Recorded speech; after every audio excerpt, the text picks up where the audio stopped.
ক্রীড়া পরিদপ্তর, যুব ও ক্রীড়া মন্ত্রণালয়ের উদ্যোগে দেশে ৮টি বিভাগে প্রতিভাবান অনূর্ধ্ব-১৭ বালক ও বালিকাদের নিয়ে হয়েছে বেশ কিছু প্রতিযোগিতা। যুব ও ক্রীড়া মন্ত্রণালয়ের অধীনে মোহাম্মদপুরে হয়েছে অনূর্ধ্ব-১৭ ডেভেলপমেন্ট কাপ। এছাড়া গেল বছর বাফুফে একাডেমি কাপ থেকেও করা হয়েছে ফুটবলার বাছাই।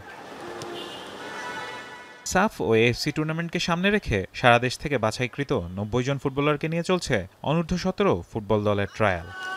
সাফ হলো আপনার অক্টোবরে এবং এএফসি হলো বাছাইকৃত প্লেয়ারদেরকে নিয়ে আমাদের 4 দিন ব্যাপী আজকে একটা গ্রুপ আসছে দেখলেন।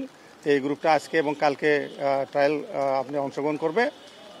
তারা চলে গেলে কালকে আর একটা গ্রুপ আসবে, তারা আপনি আবার 2 দিন 10 এবং 11 তারা ট্রায়াল দেবে।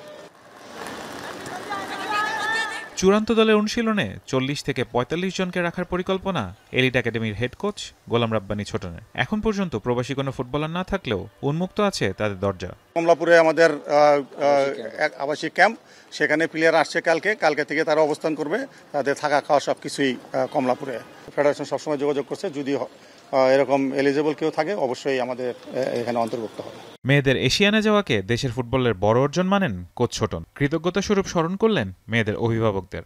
এই মেয়েরা অনেক চড়াই উতরাই পেরিয়ে আপনার এখানে আসছে, মাঝখানে অনেক স্ট্রাগল গেছে, কিন্তু সবচেয়ে বড় সাপোর্ট যারা দিছে যে তারা মুখ ফিরিয়ে নেয় নেই, যারা গার্ডিয়ান, তাদের কথা কেউ আসলে বলে না। সবাই সাফল্য আসলে সবাই হয়, কিন্তু গার্ডিয়ানরাই আমি মনে করি যে মূল চালিকা শক্তি।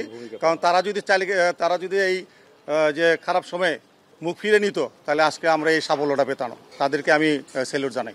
আগামী 11 জুলাই পর্যন্ত জাতীয় স্টেডিয়ামে চলবে এই ট্রায়াল। বয়সভিত্তিক ফুটবল থেকেই উঠে আসবে ভবিষ্যৎ হামজা জামালরা। ফারহান ইসান, এখন, ঢাকা।